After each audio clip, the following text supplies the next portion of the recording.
नमस्कार, आप देख रहे हैं पीस ऑफ वॉइस और मैं हूं आपके साथ ज्योति कनौजिया।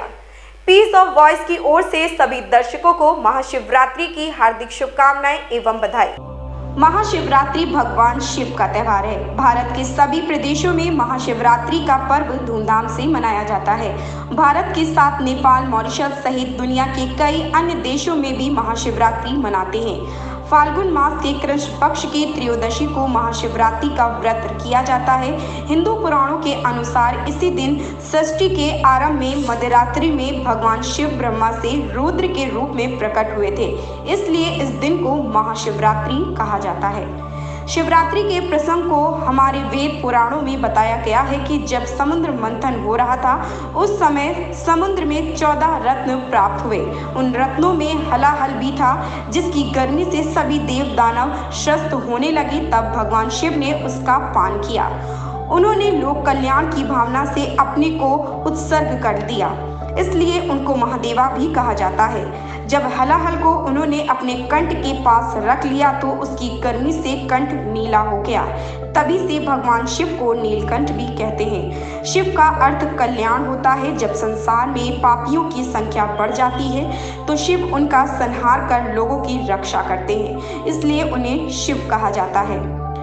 योगिक परंपरा में इस दिन और रात को इतना महत्व इसलिए दिया जाता है क्योंकि यह आध्यात्मिक साधक के लिए जबरदस्त संभावनाएं प्रस्तुत करते हैं। आधुनिक विज्ञान कई चरणों से गुजरने के बाद आज उस बिंदु पर पहुंच गया है जहां वह प्रमाणित करता है कि वह हर चीज जिसे आप जीवन के रूप में जानते हैं, पदार्थ और अस्तित्व के रूप में जानते हैं, जिसे आप ब्रह्मांड और आकाश गंगों के रूप में जानते हैं, वह सिर्फ एक ही ऊर्जा है जो लाखों रूपों में खुद को अभिव्यक्त करती है। माना जाता है कि इस दिन भगवान शंकर और माता पार्वती का विवाह हुआ था। इस दिन लोग व्रत रखते हैं और भगवान शिव की पूजा करते हैं। महाशिवरात्रि का व्रत रखना सबसे आसान माना जाता है, इसलिए बच्चों से लेकर बूढ़ों तक सभी इस दिन व्रत रखते हैं। महाशिवरात्रि के व्रत रखने वालों के लिए अन्न खाना मना होता है, इसलिए उस दिन फलाहार किया जाता है। राजस्थान में व्रत के समय गाजर बेर का सीजन होने से गांवों में लोगों द्वारा गाजर बेर का फलाहार किया जाता है। लोग मंदिरों में भगवान शिव की पूजा करते हैं, वहां उन्हें आक धतूरा चढ़ाते हैं। भगवान शिव को विशेष रूप से भांग का प्रसाद लगता है, इस कारण इस दिन काफी जगह शिव भक्त भांग घोट कर पीते हैं। पुराणों में कहा जाता है कि एक समय शिव पार्वती जी कैलाश पर्वत पर बैठी थी। उसी समय पार्वती ने प्रश्न किया कि इस तरह का कोई व्रत है जिसके करने से मनुष्य आपके धाम को प्राप्त कर सके। तब उन्होंने यह कथा सुनाई थी कि प्रयत्नता नामक देश में एक व्यक्ति रहता था जो जीवों को बेचकर अपना भरण पोषण करता था। उसने सेठ से धन उधार ले रखा था।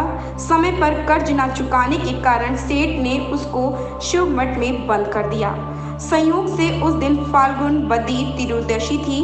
वहां रात भर कथा पूजा होती रही, जिसे उसने भी सुना। अगले दिन शीघ्र कर्ज चुकाने की शर्त पर उसे छोड़ा गया। उसने सोचा रात को नदी के किनारे बैठना चाहिए, वहां जरूर कोई ना कोई जानवर पानी पीने आएगा। अतः उसने पास के बील वृक्ष पर बैठने का स्थान बना लिया। उस बील के नीचे शिवलिंग था। जब वह अपने छिपने का स्थान बना रहा था, उस समय बील के पत्तों को तोड़कर फेंकता जाता था, जो शिवलिंग पर ही गिरते थे। वह 2 दिन का भूखा था। इस तरह से वह अनजाने में ही शिवरात्रि का व्रत कर ही चुका था। साथ ही शिवलिंग पर बेल पत्र भी अपने आप चढ़ते गए। एक प्रहर रात्रि बीतने पर एक गर्भवती हिरनी पानी पीने आई। उस व्याध ने तीर को धनुष पर चढ़ाया, किंतु हिरनी की कातर वाणी सुनकर उसे इस शर्त पर जाने दिया कि सुबह होने पर वह स्वयं आएगी। दूसरे पहर में दूसरी हिरनी आई, उसे भी छोड़ दिया। तीसरे पहर भी एक हिरनी आई, उसे भी छोड़ दिया। और सभी ने यही कहा कि सुबह होने पर मैं आपके पास आऊंगी।